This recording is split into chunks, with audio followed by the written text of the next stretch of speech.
ba kayo ng mga classic Filipino delicacies or native cakes natin? Gaya ng kalamay, bibingka, o sapin-sapin. Sino ba naman ang hindi ang sasarap nun? Lalo na siguro sa gagawin natin ngayon. Welcome to Bake It Yourself! At para po sa video na ito ay gagawa tayo ng cassava cake. Pero may twist ng konti dahil maglalagay tayo ng buko. At kung bakit ako maglalagay niyan, tara, samahan niyo ako. Simulan na natin. Para po sa recipe na ito ay gagamit tayo ng 1 kilong cassava o yung kamoting kahoy or mandioca in Portuguese. At binalatan ko na ito at tinanggalan ko siya nung yung hibla niya sa gitna na parang tali. Hindi kasi yung nakakain, kaya kailangan niyo po yung tanggalin. And then, ang next natin gagawin ay kakayunin natin ito. Pwede naman na pinong-pino. Pwede nyo nga siyang gamitan ng blender. Pero nung nag-try kasi ako ng recipe na to, ito lang yung ginamit ko at okay naman siya sa akin. Tsaka parang mas gusto ko yung may mararamdaman akong hibla niya. Okay, so ito na yung cassava na kinain natin. So, ang next natin ilalagay dito ay yung ating melted butter. And then, yung ating condensed milk. Reheat na pala natin yung ating oven to 180 degrees centigrade. Next naman natin ay evap or yung, kung wala po kayong evap, ang ipalit nyo na lang doon ay yung Nestle cream. At next natin dyan ay yung buko na 1 cup. So, bali, mix all together lang naman yung gagawin natin. And then, yung sugar at yung ating desiccated coconut. Next natin dyan ay ilalagay natin yung ating gata. 2 cups of coconut milk. 3 pieces of eggs. These eggs will serve as binding agent. Pero nagbabind din naman talaga siya. Nakakatulong lang din talaga itong egg. At saka din para dun sa lambot. Stir lang natin siya. Mas okay pala kung i-stir nyo muna lightly yung eggs bago nyo ihalo dito. And then, pwede na rin natin ilagay yung ating cheese. Yan, ikalat nyo yung paglagay ng cheese, no, para hindi siya magbuo-buo.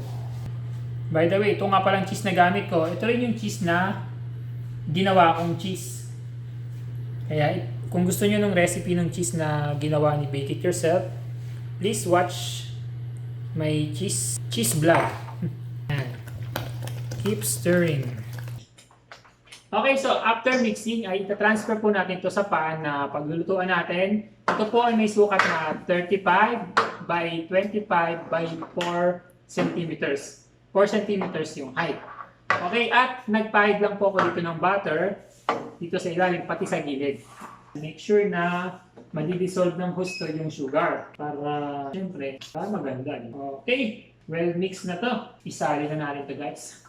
O nga pala, kaya tayo naglagay ng buko. Ito yung magbibigay ng lambot sa ating cassava cake mixture. Yan. Diba yung cassava, tapos buko, tapos cassava. Hindi siya isang buong cassava lang.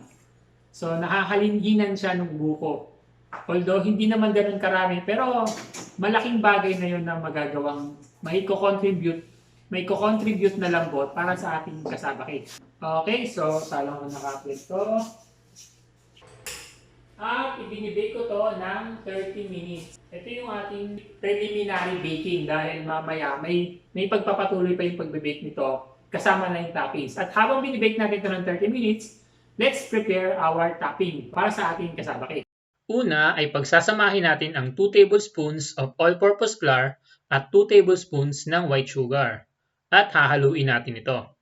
Ito ang magsisilbing thickening agent natin o pampalapot sa ating topping sauce para sa ating cassava cake.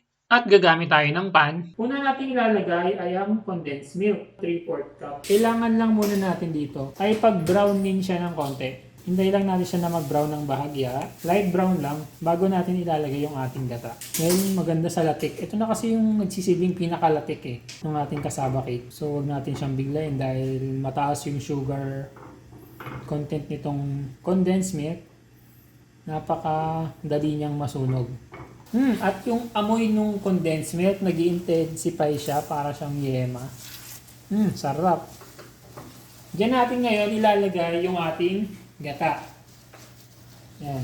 Diyan naman natin ilalagay yung ating gata. Yan. Sarap, di ba? Sarap, guys. Oo, tutunaw naman yung condensed eh. Oh. May lamunong konti. 2 cups of coconut milk. Pag ganito na siya, next naman natin dito ilalagay ay yung ating cheese. Maglalagay ulit tayo ng cheddar cheese. Pwede kayo gumamit ng Eden. Pwede kayong gumamit ng Eden cheese, cheddar cheese, or yung cheese na itinuro ko sa inyo. Siyempre, love your own, di ba?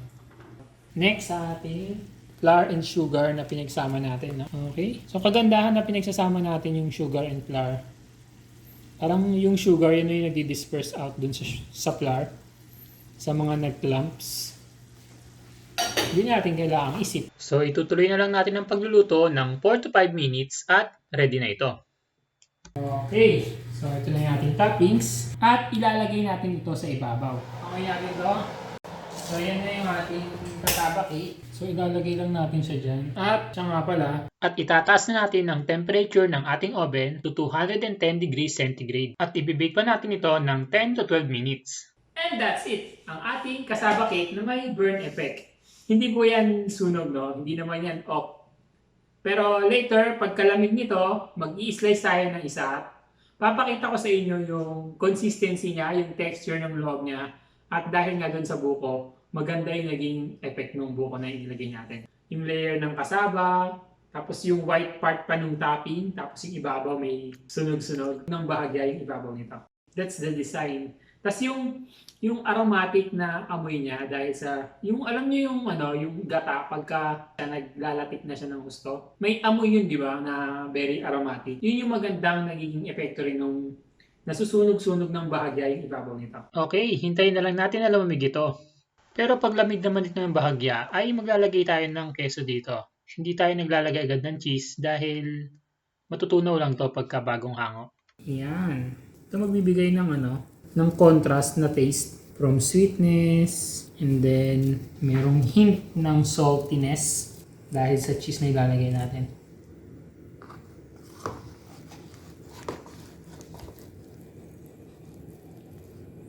Ulala! Woo! Alright, medyo. Iyon yung consistency ng ating cassava cake.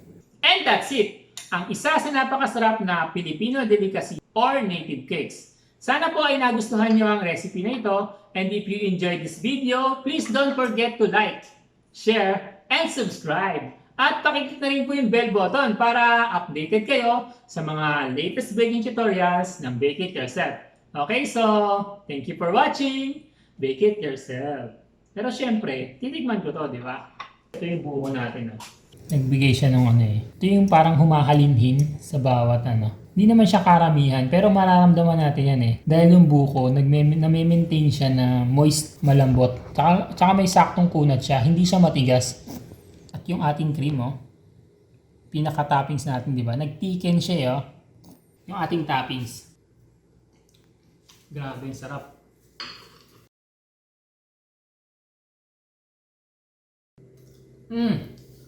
Grabe. Tama-tama lang yung tamis niya. At yung lasa ng keso talaga, perfect siya para sa ating cassava cake. Please give this recipe a try at sigurado ako magugustuhan nyo ito at ng pagbibigyan nyo at magugustuhan din kayo ng pagbibigyan ninyo. Okay, so hanggang sa muli. Thank you for watching. Bake it yourself.